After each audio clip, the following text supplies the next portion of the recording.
That sound has become an unfortunate part of my life. I wear an insulin pump, a patch pump. And that sound means that the wearable part of my pump has suffered a fatal failure.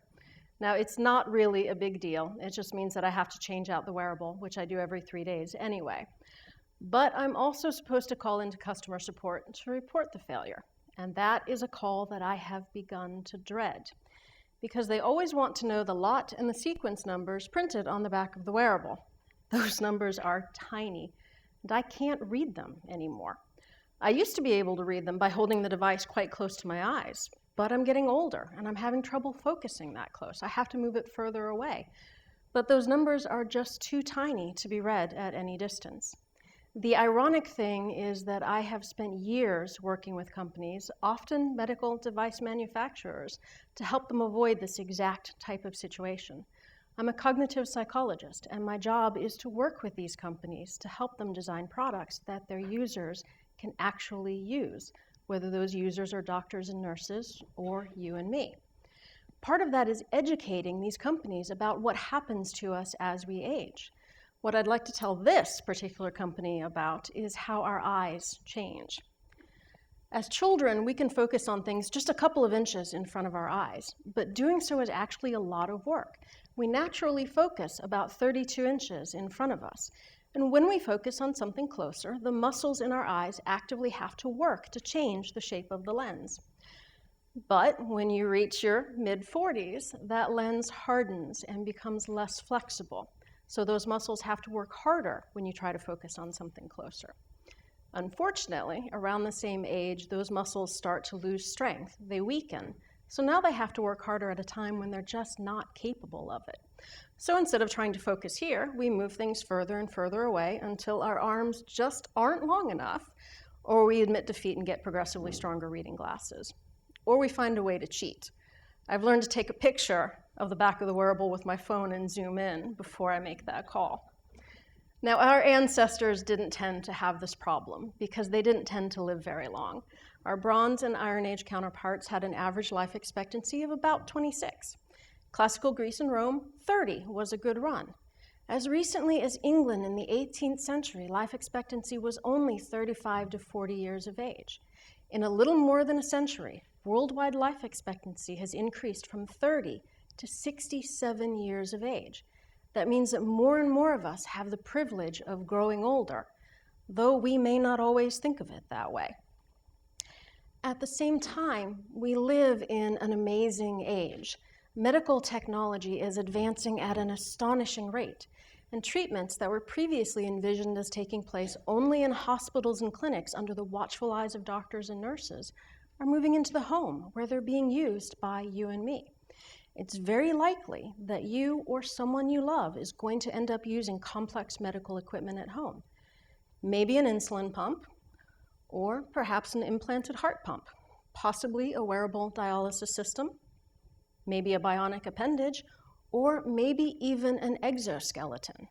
It's an exhilarating time to be in medical design, but the challenge is a daunting one. The designers of these devices not only have to consider the differences between the hospital and the home, they have to consider the differences in the training, education, and experience between medical personnel and you and me. And it is absolutely critical that they consider and account for the changes that happen to us as we age. But these are changes that we should all be aware of. There are many uplifting talks about aging out there. This is not one of them. If you think that you aren't experiencing any age-related changes right now, you are very wrong. We age from the moment we are born, and for a time, our senses and thought processes mature and improve. But sooner than you think, they start to go the other way. And people are often surprised at how early these changes start, because we think of these as something that happens when we get old. I don't think of myself as old, but I'm starting to notice other changes to my vision that affect how I interact with the world. I need more light. In order to see color and detail, the right amount of light has to enter our eyes. But having aging eyes is like constantly walking from a bright afternoon into a dimly lit room. As children, our eyes adapted very quickly to those lighting changes, rapidly and dramatically increasing the size of the pupil to let more light in. But as we age, that change in the size of our pupils slows down. And because of those weakening muscles, we simply can't dilate our eyes as much as children do. By the age of 60, only about a third of the amount of light that would enter a 20-year-old's eye will enter yours. So we have to turn on extra lights to compensate. But other changes happen as well.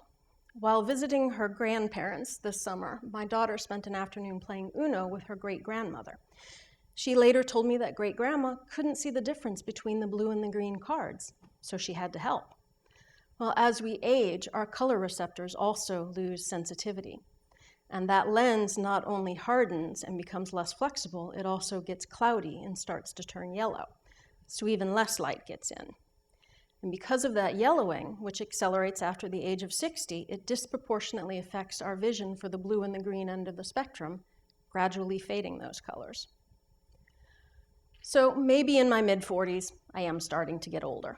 But what about at the age of 18? Do you consider yourself as old at 18? By the age of 18, you've already lost some of your hearing. Children can hear frequencies up to 20,000 hertz.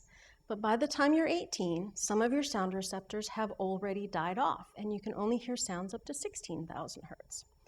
As you continue to age, more and more of those sound receptors die off, working down from the upper frequencies. Until by the age of 30, you can only hear sounds up to about 15,000 hertz. By the age of 50, anything above 12,000 is lost. And by the age of 70, we're not even going to speculate on that one. By the age of 70, you can only hear sounds up to about 6,000 hertz. Now, there are some very clever companies out there taking advantage of this. There's a device called the mosquito alarm, used by some businesses to discourage teenage loiterers. It plays sounds at such high frequencies they can only be heard by children and teenagers. It's very annoying, it drives the teenagers off, and the rest of us continue to shop completely unaware. But they can take advantage of this too. They can download mosquito ringtones, ones that are again played at such high frequencies that adults can't hear them. So if their phone rings in the middle of class or dinner, teachers and parents are completely unaware. And hearing aids won't help with this. This is unavoidable. But it's not as depressing as it might seem. Most of you probably had no idea that you've lost the ability to hear those frequencies, because we don't have to hear them to function in our daily lives. So why do we use hearing aids? Well, hearing aids help counteract other changes that happen in our ears. As we age, the structures that amplify and transmit sounds from the environment into our outer ear, through our middle ear, and into our inner ear, where our sound receptors are, also stiffen and just don't work as well as they used to. So less sound reaches those sound receptors. Hearing aids, whether old-fashioned or high-tech, simply work by amplifying those environmental sounds before transmitting them into your ear. So what else can we expect? Sometime after the age of 50, your sense of smell will start to decline. Much as with other senses, our olfactory receptors die off and the body stops replacing them. But as you age, you also produce less mucus in your nose, and that's not a good thing. Mucus is what holds on to those scents, giving you more time to smell them. By the age of 80, more than 75% of the population reports a major impairment in their sense of smell. And that loss of smell causes other problems. Think about what happened the last time you had a really bad cold. Our sense of smell is extremely intertwined with our sense of taste, and once the first starts to fade, the other fades as well. But at the same time, you're actively losing your taste buds. When you were born, you had about 10,000 of them.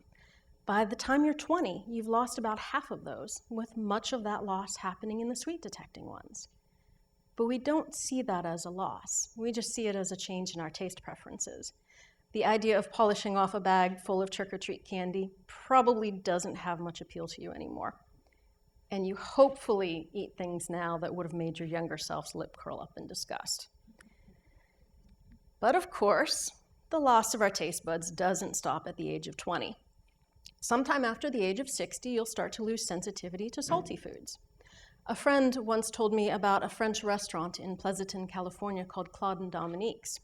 I'm told the food was magnificent. But as Claude got closer to retirement, the reviews started to mention that the food was getting too salty.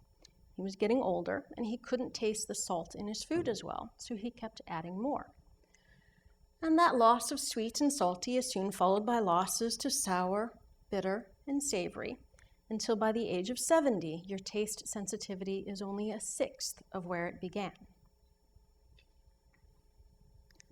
Our skin houses our receptors for temperature, touch, pressure, vibration, and even pain.